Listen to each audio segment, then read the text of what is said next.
coming to you from Neil's Gap. I'm in the bunkhouse right now. Already feeling a little anxious to get back on the trail, but I'm taking the Nero day here.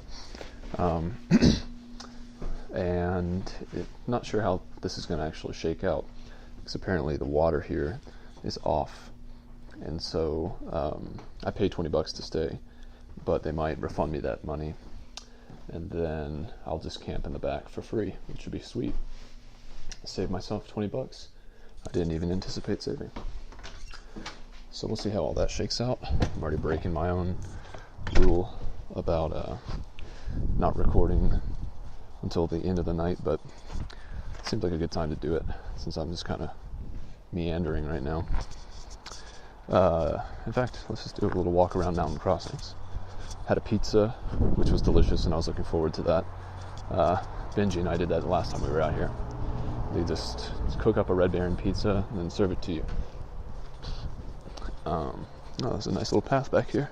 This is perfect. This couldn't be any better.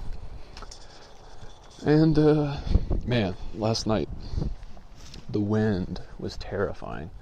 It was just from like the hours of like midnight to 2 a.m., it was just really, really blowing like directly through my tent.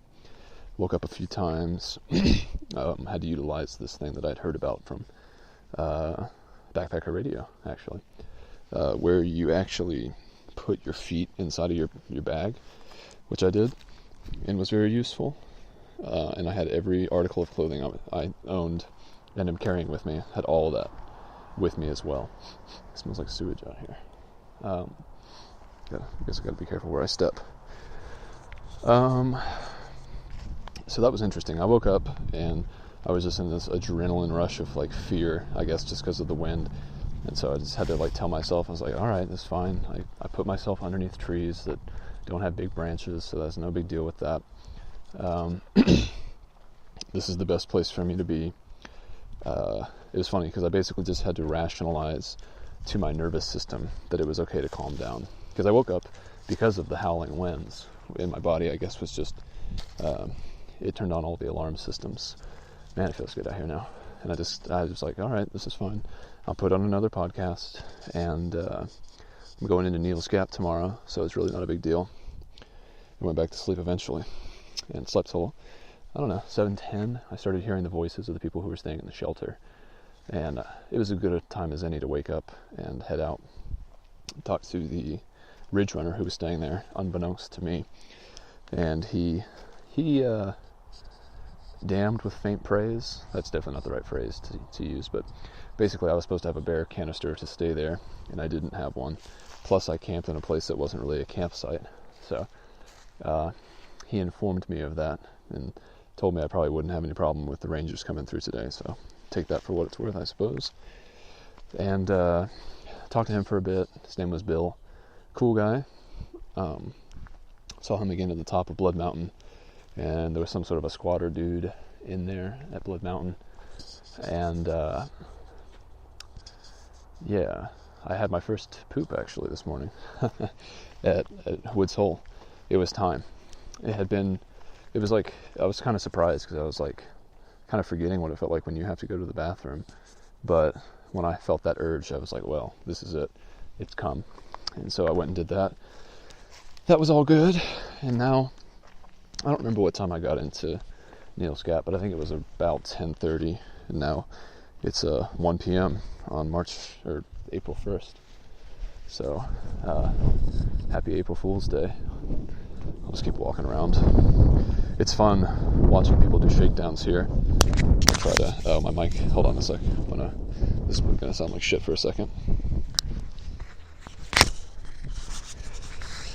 Putting my mic inside of my buff so that it doesn't get messed up by all the wind. It's still pretty windy out here. I'll zip up my jacket too so that I can protect it even more. Alright, so it probably sounds muffled, but it's better than wind. Especially as I walk onto this windy side. Maybe I shouldn't even walk down this way. It's too windy. Let's walk back the way I came. So, yeah, watching people do shakedowns is fun because people are trying to pay for a lower weight, you know. Pretty happy with my weight. At least weights don't care about it. I've done basically an entire resupply just in the hiker box, which is great. I think if I got like 2 mountain meals or something like that, I'd probably get all the way to where my next stop is planned, which is close to Hiawassee. But I think I'll stay at top of Georgia there. Hopefully they have water.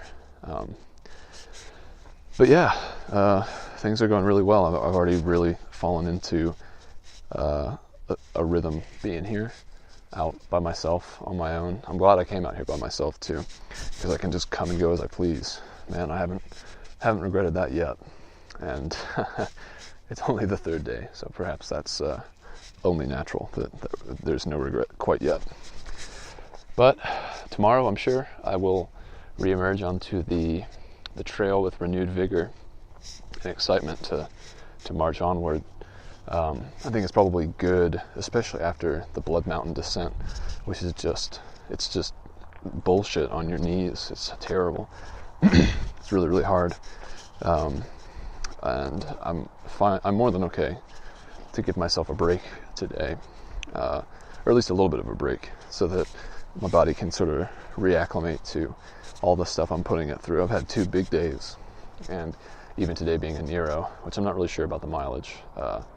In fact, let me go. There's a AT guidebook over here on the bench, and there's some other hopeful through hikers there, so I might get a little bit of interesting conversation, and I can try to see how many miles it was from Woods Hole to Neal. I think it was about 4 and some change, but we'll see in a moment. So I think this is mile 31.1 or something like that.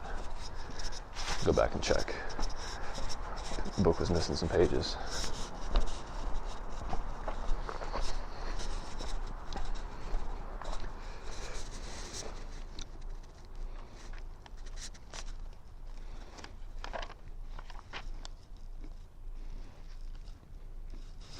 Did you guys come from Lance? Mm-hmm. Yeah. How was it? It was a little cold. Like last night, or yeah? It was good. We had a lot of people there. Yeah, it looked like it for sure. For sure. Did you pass through it? I did. Yeah, I stayed at Woods Hole, okay. Which was like terrifyingly windy. Yeah. But yeah. Yeah, we were talking to the trail runner up at the top. There's the trail guy at the top, and Bill. Yeah. He was saying at that shelter the wind just goes straight up through the floorboards. Dude, it was insane. Like I actually camped outside of the shelter and threw my tent up, but yeah, I mean, I woke up with a fight or flight kind of response going on. Like my heart was already beating before I even knew why, and it was just like so loud, scary. It's primal fear. Where are you headed today? I'm gonna stay here. Okay. Yeah. Yeah. What about you guys? Bull Gap, probably. Bull Gap? Cool. How much further down is that? I guess I have this book. Like a mile, maybe. Okay. I was thinking I might go